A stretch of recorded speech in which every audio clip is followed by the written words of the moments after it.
बकरा स्पेशल में आज आपके साथ ब्रेन मसाला या मगज़ मसाला जो भी आप कहते हैं, इसकी एक बहुत ही ज़बरदस्त रेसिपी शेयर कर रही हूँ। जब तक आप इस रेसिपी को एक बार ट्राई नहीं करेंगे तब तक आपको अंदाज़ा ही नहीं होगा कि ये ब्रेन मसाला कितना मज़े का और कितना जायकेदार है। तो इसलिए ब्रेन मसाला की ये रेसिपी मेरी रिकमेंडेशन पर आपने एक बार ज़रूर ट्राई करनी है और ट्राई करने के बाद कमेंट सेक्शन में अपना फीडबैक भी ज़रूर दीजिएगा। अस्सलाम वालेकुम, मैं हूँ Sadia Uzair, welcome back to Sadia Uzair's kitchen. तो चलिए बिना टाइम वेस्ट किए जल्दी से आज की अपनी ये मज़ेदार सी रेसिपी स्टार्ट करेंगे। बिस्मिल्लाहिर्रहमानिर्रहीम। तो यहाँ पर मैंने 5 अदद बकरे के मगज़ लिए हैं। सबसे पहले बहुत ही ज़रूरी है मगज़ को पकाने से पहले इसको साफ़ करना, और साफ़ करने के लिए मैंने इनको 1 घंटे के लिए ठंडे बर्फ़ वाले पानी में भिगो दिया था, क्योंकि ठंडे पानी में भिगोने की वजह से इनके ऊपर जो बारीक सी झिल्ली या वेन्स होती हैं, वो बहुत ही आसानी के साथ रिमूव हो जाती हैं। अब इस तरह से एक टूथपिक की मदद से झिल्ली को ऊपर से फाड़ेंगे और इस तरह से हाथ से खींचकर जो इसके ऊपर बारीक झिल्ली और वेन्स होती हैं, इनको उतार देंगे। इसमें थोड़ा-सा टाइम लगता है, लेकिन इसको इसी तरह से साफ़ किया जाता है, या फिर आप इसको उबलते हुए पानी में 3 से 4 मिनट तक बॉयल कर लें और उसके बाद निकाल कर इसकी एक-एक वेन और झिल्ली को इसी तरह से रिमूव कर लें। और ये देखिए, सेम इसी तरह से मगज़ की बैक साइड से भी हम इसकी वेन्स को रिमूव करना नहीं भूलेंगे। इस तरह से अच्छे से इसकी एक-एक वेन को निकाल देंगे।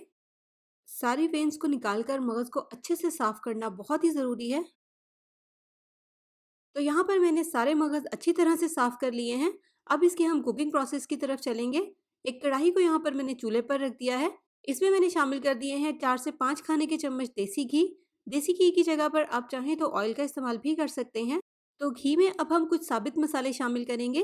1 चाय का चम्मच साबित ज़ीरा, 1 दालचीनी का टुकड़ा और 4 लौंग। 1 मिनट तक इन मसालों को हल्का सा घी में फ्राई करेंगे। 1 मिनट के बाद इसमें शामिल कर देंगे एक बड़े साइज़ का प्याज़, इस तरह से बिल्कुल बारीक चॉप करके। स्मॉल साइज़ के प्याज़ हैं तो आप 2 शामिल कर दें।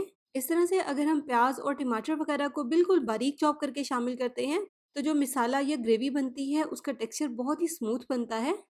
तो यहाँ पर हमें इसको ट्रांसपेरेंट होने तक फ्राई करना है, कलर नहीं देना, क्योंकि अगर हम प्याज़ को ज़रा सा भी कलर दे देंगे, तो फिर उसके बाद जो ब्रेन मसाला तैयार होगा उसका कलर भी डार्क हो जाएगा, ब्राइट नहीं रहेगा।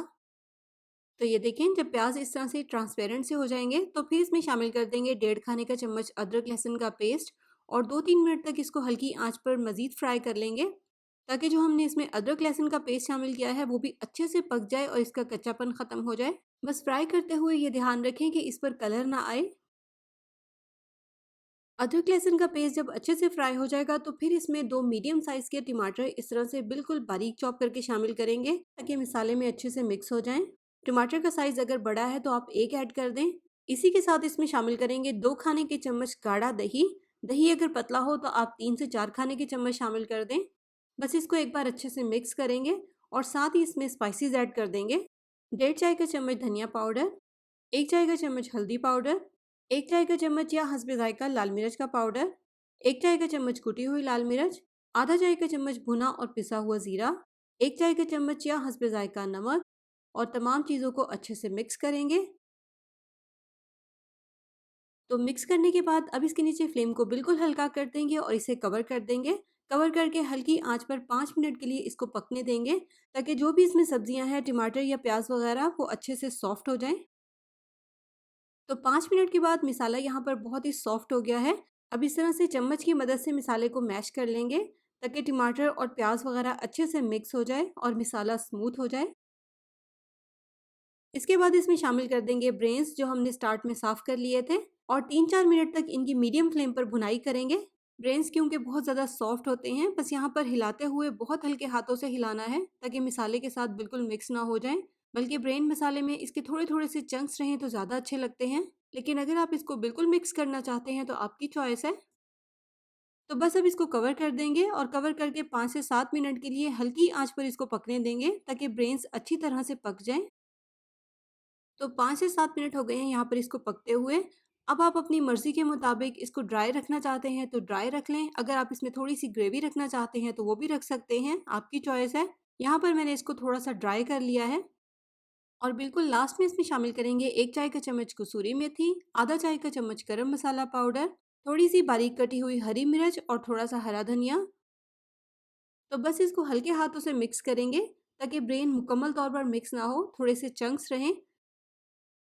तो अगर आपको मेरी ये आज की रेसिपी पसंद आई हो तो वीडियो को लाइक और शेयर करना भी आपने बिल्कुल नहीं भूलना। इसे आप अपनी पसंद की रोटी, चपाती, नान या पराठा जो भी आपको पसंद हो उसके साथ सर्व कर सकते हैं। ट्राई करने के बाद अपना फीडबैक ज़रूर दीजिएगा। वीडियो को लाइक, शेयर, चैनल को सब्सक्राइब ज़रूर कर लीजिएगा। अपना बहुत सा ख्याल रखिएगा, दुआओं में याद रखिएगा। Thank you for watching. अल्लाह हाफ़िज़।